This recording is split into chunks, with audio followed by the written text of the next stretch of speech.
What's going on, guys? Welcome back to Movie Shit, a podcast about movies and shit.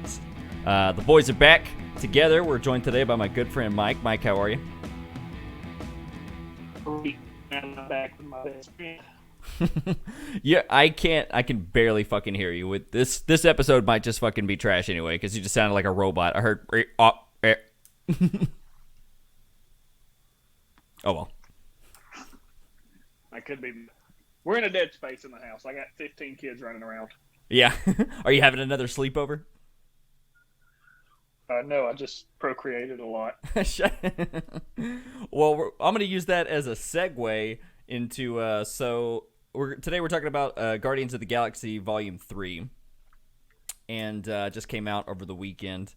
Mike and I both had a chance to watch it. If you haven't had a chance to watch it, stop the podcast now, because we're probably going to get into spoilers. I've been keeping like the first part of the past couple of episodes I did spoiler free, but there's just probably no way we're going to be able to talk about it without spoiling it. So if you haven't watched it, go see it and come back. Now, that being said, Mike, you were talking about your kids. How you took your kids to see this. I'm very interested in how they perceived it, because it was heavy for me. I mean, they just take the good and forget the bad, I feel like. Oh, really? There was a couple things that made me nervous. I was looking at them like, ooh, like, dude, yeah. I mean, it's PG-13, but there's a lot of like animal cruelty and shit. Animal cruelty. I always get, and I'm old-fashioned and a little maybe overly conservative, but I don't like when my superheroes drop the F-bomb, which... Oh, come on. So I was a little upset with that. I was like, come on, Star-Lord. The kids, man. Think of the kids. It's Chris Pratt, bro. Like, I don't know. I actually like that, but that's me. As a Chris Pratt, I mean, I know what I expect. You know, but it was shocking. It was shocking. I mean, he did some shocking stuff as Andy Dwyer on Parks and Rec off camera. Oh, yeah. So, have you seen the interview with him and James Gunn when they're talking about, you know, when she's carrying him, that's not the real him. Yes. That's a 35-pound dummy. Yeah, I saw that. I thought they had one for Adam Warlock, too, for a second, but it's Groot that carries his body. Yeah. So they probably just had him on, like, a padded forklift or some shit. Yeah. But yeah, I did see that, and he's like, "You let people come in? You let people come in? Come in? What did they do? What? Come in and do what? Come in and do what? Do you mean? It's got to look exactly like Chris, but asleep with his mouth open." Yeah. But yeah, so this one obviously is the darkest of the trilogy for sure. I feel like just even the stuff, so they go to that the bio-organic planet or whatever, and that's kind of the plot excuse to have like the big spacey visuals that you expect from Guardians, the big colorful suits and all that shit. It's James Gunn. James Gunn always has like just outrageous scenes with bright colors, have no reason to be so bright. Yeah, he likes his bright stuff. So yeah, this is definitely a James Gunn movie. You saw Peacemaker, right? Yep. You saw Peacemaker. Have you seen Slither? No, I haven't seen Slither yet. Okay, Slither was his first feature, and it stars Nathan Fillion and Michael Rooker's in it. And it's an alien invasion movie, but it's kind of like The Thing. Like, there's a lot of like blood sacks and whatever stuff and infectious things. But you don't really get like a villain. Like, whenever, you know, Peacemaker was like wrapping up, and spoiler alert for Peacemaker if you haven't seen it, it's not really, the butterflies weren't really like necessarily evil. They weren't bad. He always likes to tackle the concept of kind of like, you know, what is like, yeah, just trying to survive. Like, what is life? What is the morality of it? What's your excuse for the actions that you take or whatever? Even like at the end, whenever Rocket's like, he has the new Guardians with like Groot and Adam Warlock and all that. And he's like, do you feel kind of bad? He's like, well, the village can't defend itself. And, you know, they're probably using like non-lethal means or whatever. But the villain in this is definitely a villain, because, I mean, you can't get much harder than animal torture. Yeah. Animal torture. Like human experiments, instantly vilified, and just creating and like forcing intelligence upon lower creatures and then just killing them. He like destroys the whole planet in this. Like he's a better villain than Kang is, like so far at least. Yeah, for sure. But yeah, the High Evolutionary, played by Chuck Woodiawuji, the guy. I don't know. Kang is a real life villain, so. Oh shit! Let's not even get into that.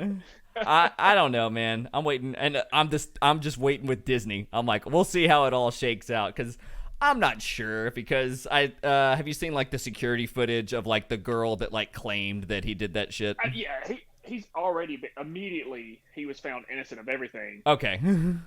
But it was unfortunate because yeah, the as a service member, the Army commercials he's in. Yes, he was the spokesman for like awesome. Yeah, they're epic. The first time in 30 years. Yeah, they were huge. And the Army didn't care that he was found innocent. They've already released him. Really? Wow, I didn't know that. Yeah, the Army does not play with any of that stuff. So that's so strange that they're that heavy on publicity and shit. Like, I mean, Adam Driver's still publicly a service member, right? Like, he hasn't been disbarred or anything. He was Marine though, right? I think so. I so. don't know. I'm Maybe not they have sure. different. Yeah. But anyways, so yeah, obviously he's like the bad guy. One thing that got me is at the end, so after the Guardians kick his ass or whatever, which was an awesome thing because it was kind of like, did you play the Guardians video game? Yeah, of course, I loved it. Whenever you like stack up the combos and every member of the team hits the guy for like the final win, that's what it felt like. Yes, whenever they're all taking a punch and a stab and a shot or whatever. And then Rocket's like, they literally take his fucking mask off, which, by the way, was great. It's awesome. It looks great, but logically, I'm like, okay, he has all of this technology. He can literally turn a turtle into a fucking human, and he can't fix his fucking face. Like, what did Rocket do to fuck him up so bad that he couldn't, like, skin graft it or something? Because he just, like, scratched him and shit. But anyways, so that was a little inconsistency. And then another one was Rocket, makes it a point. He's like, he's about to shoot him, and he doesn't do it. He doesn't kill him or whatever. And he's like, I'm a guardian of the galaxy. I'm like, that's just fucking theatrically pointless because, one, he's been stabbed by Gamora, so, like, right through the fucking chest, and he's on his ship, which is fucking exploding. So, like, he's gonna die. It's like the thing in Batman Begins whenever Ra's al Ghul's in the train and it's about to go off the rails, and Bruce is like, I'm not gonna kill you, but I don't have to save you. I'm like, he's fucking dead. He's gonna die. Yeah, I think it was one of those convenient things to show you the growth of Rocket through the trilogy. Because, like, the first time we're introduced to Rocket, he's stealing someone's leg. Yeah, and that was another thing that people pointed out because his friends or whatever in the cages, Lila, Floor, and Teef. But Teef, Floor, and Lila. Yeah, they all have prosthetics. Like, and so some people are like, is that when his obsession with, like, the leg, the eye, the arm, whenever that begins? I'm like, yeah, it's interesting. Either, Rocket's always been kind of a dick, but, like, is he taking the stuff from him because he wants to take a look at it technically and maybe he can improve it and make it better? Like, like Bucky, like, if he got a hold of it, he's like, oh, I'm going to get that arm. If he got a hold of it, what would he change to it? Would it make, like, Bucky's life better, or do you think he's just being an asshole? Because he improved Nebula's stuff. He fucking, Yeah, he altered her a good bit. Yeah, he altered her a good bit, but in, like, a good way. No, I think that was just him being a douchebag. Yeah. The convenience sake. I mean, that's a great look. It's just funny, yeah. But yeah, so the one of my favorite shots, obviously, was the big fight scene, the epic one shot down the hallway. Whenever the Guardians are finally all back together, Rocket's out of the whatever med chamber, and it's just that one shot, and they just fucking tear ass through all those, like, whatever hybrid animal fucking things, the big octopus looking thing. Yeah. So yeah, you saw Suicide Squad, right? Of course, yeah. It's like it's a lot like the scene whenever Harley busts out after she like undoes like the handcuffs or whatever, and she goes through and just fucking wrecks those guys in the jail cell or whatever. With all like the flowers and stuff. And you know, again, it's just James like liking to use the epic red cameras on a steady cam because you can get in there like in real tight spaces or whatever, and it looks great. You saw it in IMAX, right? No, I'm in Coleman, Alabama. We do not have an IMAX. Okay, it looked fucking phenomenal in IMAX. We barely have a theater here, so we're lucky we have a projector with lights. Right. What's electricity? Right. Just got two guys that we hired to hold up a sheet.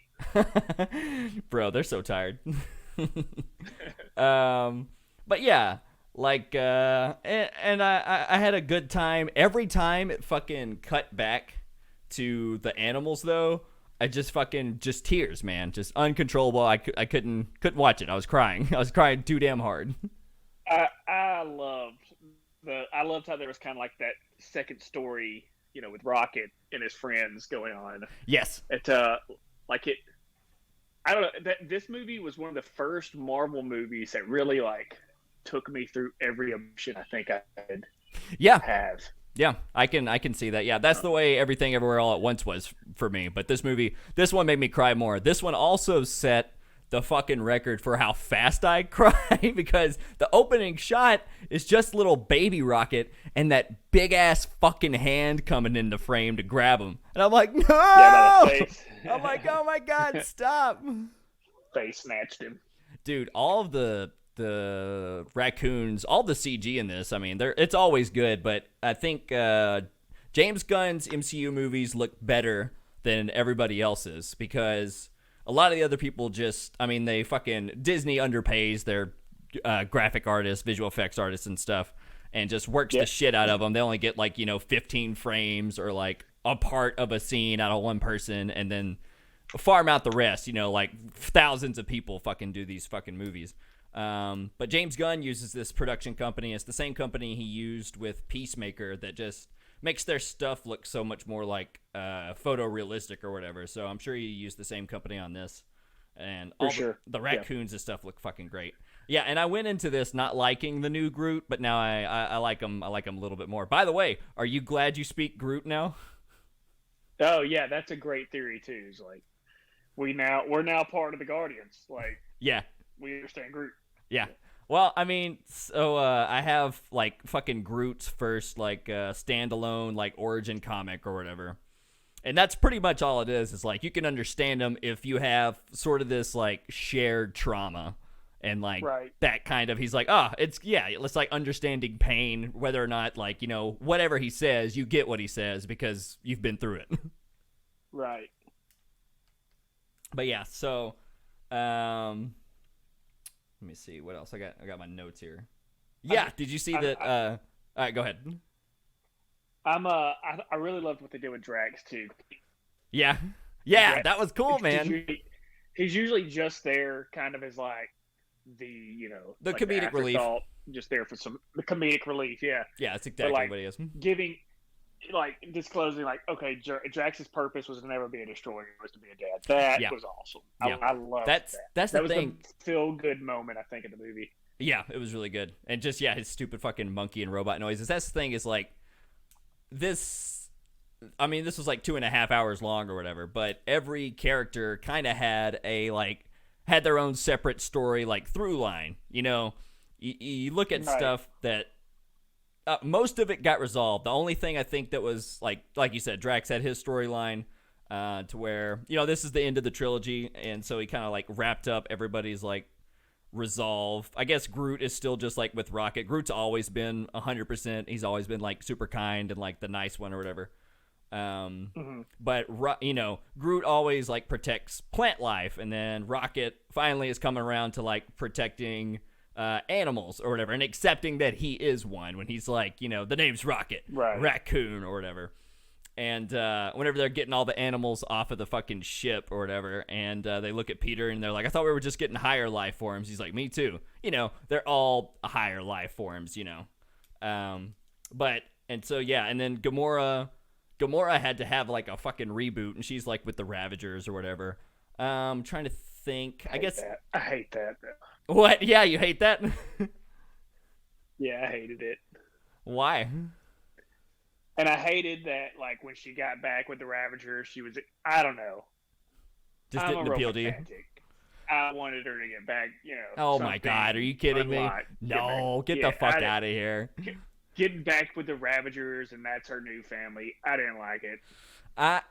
To be honest, her going through Star-Lord's shit and connecting with him even that much was too much for me. I was like, fucking dump him, girl. Leave him. I'm glad they stayed apart, to be honest. Why? It's fucking because it's not his Gamora. She's, she's not the same. She's different. She jumped 30 fucking years like into the future. So yeah, that's true. Yeah. I mean, yeah. She did. I mean, like her and Nebula still have a similar relationship though. And I liked I guess her through line. I liked the mix of the first like characters and cameos from the first two movies. Like Howard the Duck's back in this in that brief little scene, and the not the collector, the broker from the first one is back into this. Also at the poker table, and then like the big aliens that they fight at the beginning of the second one, that Mantis like or whatever calms down and stuff, and that's kind of her evolution, I guess. She just goes off to have her own thing. The only thing that didn't get used that much, in my opinion, was the fact that Mantis is Star-Lord's sister or whatever. Did you watch the Christmas special? Mm-hmm. Yeah, I mean, I feel like, I don't know where they would go with that, but they didn't really use it that much. Right.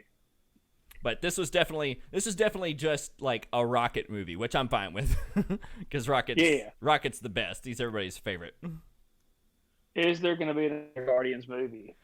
I thought Stallone and the Crystal guy and like the Head and like that gang, I thought they were going to be more prominent in this one, but they weren't. I also thought Adam Warlock was going to be more involved. Yeah, he was kind of like just dumb comedic relief. Yeah.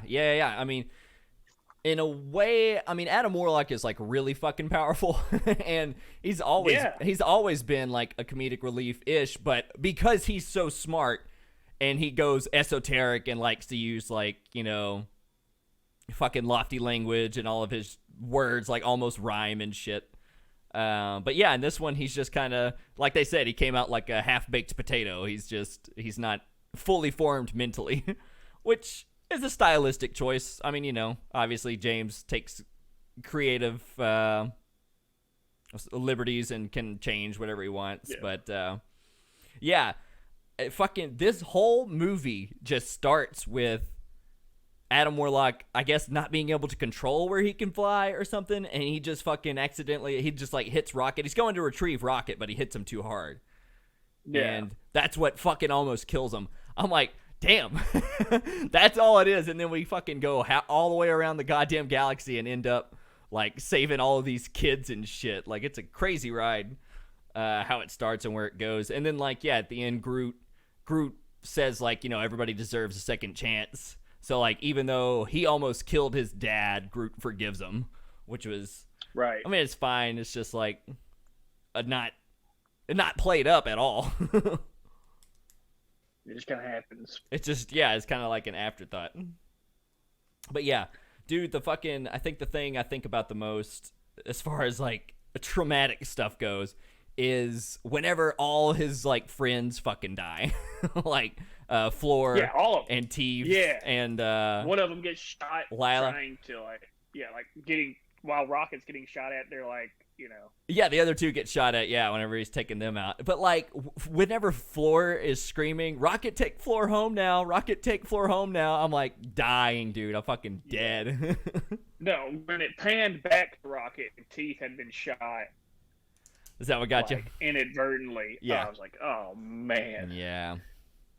Not the handicap seal. It's I see. You said handicap seal. I go wheelchair walrus. I like that one better.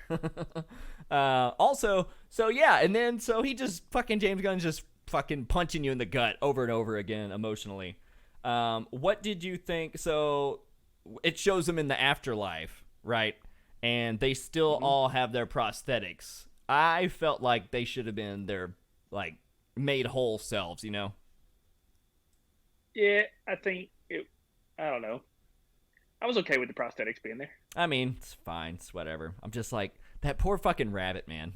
Doesn't have any arms or legs. It's got spider legs. Who the fuck looks at a rabbit and is like, you know what? This motherfucker needs spider legs.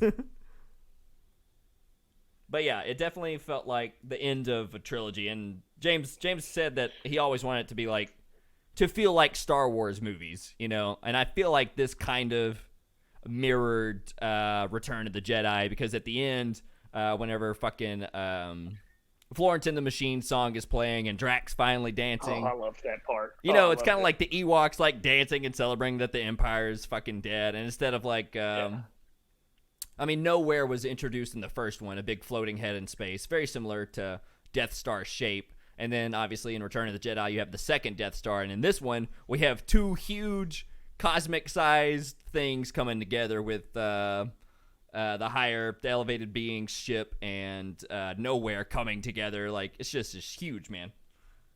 And yeah, I like that this one, the second one, felt like Peter's movie. It was all about Peter pretty much. And yeah, they saved fucking everything, but it was just because of those little fucking seeds like planted in random fucking places. And then obviously the first one, they saved the planet that the Nova Corps is on. But in this one, it felt like, you know, they were the Guardians. Whenever I think of the Guardians, I think of them like, you know, shepherding people into safety or whatever. That's mostly what they do. And so yeah, whenever they're bridging that gap and getting them across there, that was just great. But yeah, so where would you? Did you? You saw that? Did you see the James Gunn yes or no questionnaire on Twitter? Yeah, so he let fans ask him yes or no questions about Guardians 3 for like whatever, couple hours. And one of the things he said that did you notice the eagle in the cage with all the animals? No, was it Eagly? It's Eagly, bro. I was like, oh, It's the DC Marvel crossover. Love it.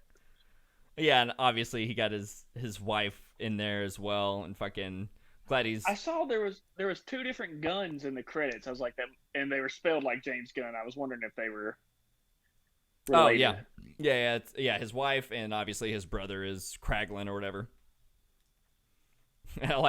Whenever. If you remember in the second one, whenever Kraglin and Nebula are piloting the little miner ship, and he's like, she plugs her arm in, and he's like, this is gonna hurt. She's like, promises, and they fire it up, and she like blasts all of the Sovereign's like droid ships or whatever. And at the end of this one, real quick throwaway line, he goes, Kragula's back, you know, Kraglin and Nebula, ooh, taking them down again whenever she sticks her arm in it to control the ship or whatever. It's just all of it tied together, just really fucking quick at the end, which is fucking crazy. But yeah, what would when are you gonna watch this one again? Because this one isn't as like high octane fun as the other ones to me. Me and Charlie were talking about it, and it's kind of traumatic for us to watch because of all the animal abuse. So I didn't get too upset about that, like, because they did a good job of like not actually showing like really right, yeah. A ton of like the abuse, like snatching it by the feet. Like, I mean, I guess a dead walrus in a wheelchair is rough if you don't know it's CGI. Yeah. I had to keep telling myself that it was like fake or whatever, but yeah, you're right. I think just the menacingness of how often the villain puts his hand around Rocket's little head. Like he's just making him know that he could like squash it if he fucking wanted to, like it was nothing. Yeah. And I'm just like, ooh. But yeah, whenever. But I still. Go ahead. It was great. Like, even though it's like, you know, the other two, and pretty much anything else James Gunn does, it's just like super fun the whole way through.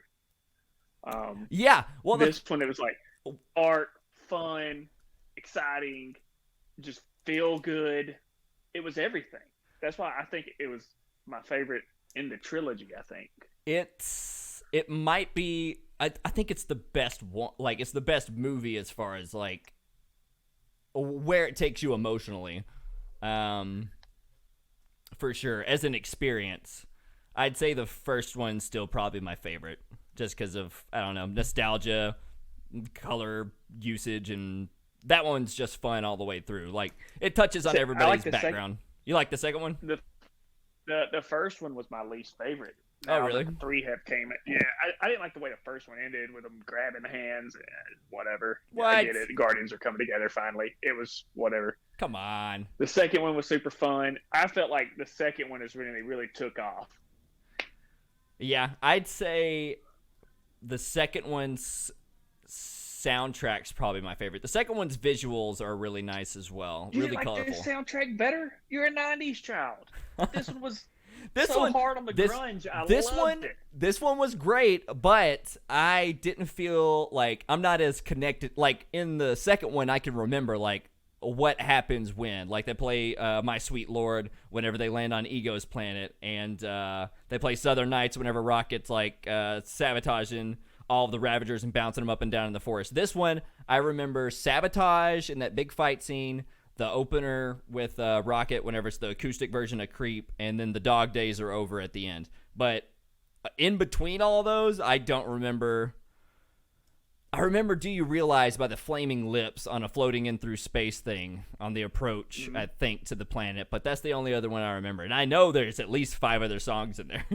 But it just I didn't. like at the end how Rocket dialed up Peter's song, when they're sitting on the after credit scene.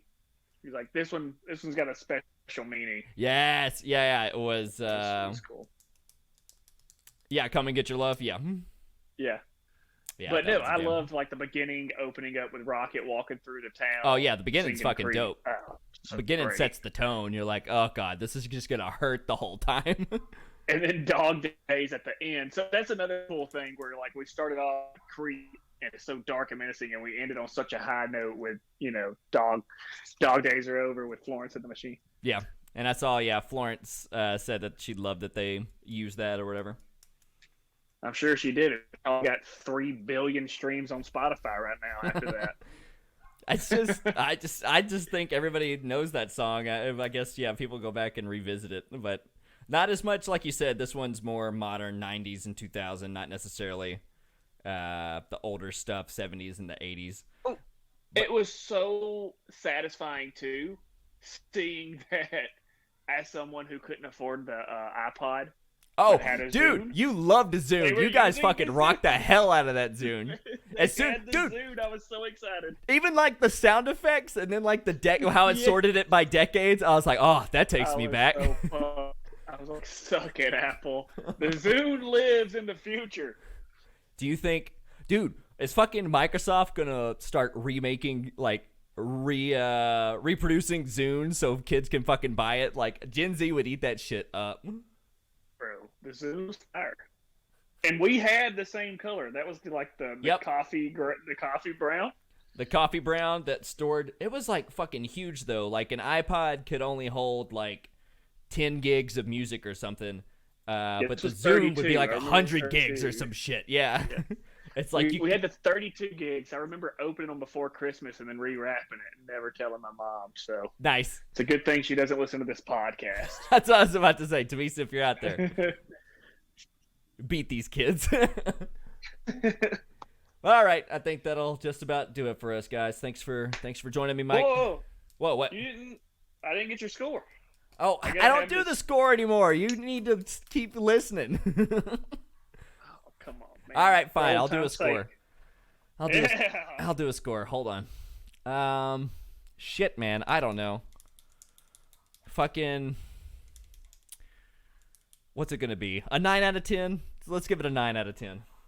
I'll accept that. I gave it a 10. But... I would give it a 10. It just hurts too goddamn much to give it a 10. I have to say, it's something I'm like, you don't have to do that to me, bro. Like, it's like Ari Aster stuff, man. It's like Hereditary. It's like just fucking really traumatic, and I just didn't expect that going into a Guardians movie. Let me ask you before we jump off too. All right. Of the trilogies that we have been through with the Marvel universe at this point, Where do you rank this one? Oh, okay. Just trilogies as far as MCUs go. I mean, this one's We probably... got Iron Man, the Avengers trilogy. What other trilogies we got? I guess Spider-Man. Oh shit! Do you count the Avengers? Let's not count the Avengers as a trilogy because that's everybody. That's hard to compete with. You know what I mean? Let's stick with like singles. I guess Guardians is also a team. What else? I'm talking about, it doesn't have to be like this most recent MCU. It can be like, I mean, there's a Blade trilogy. Oh yeah. Marvel. Shit, I don't know. Guardians are probably my top. They're my favorite. I mean, I put them, yeah.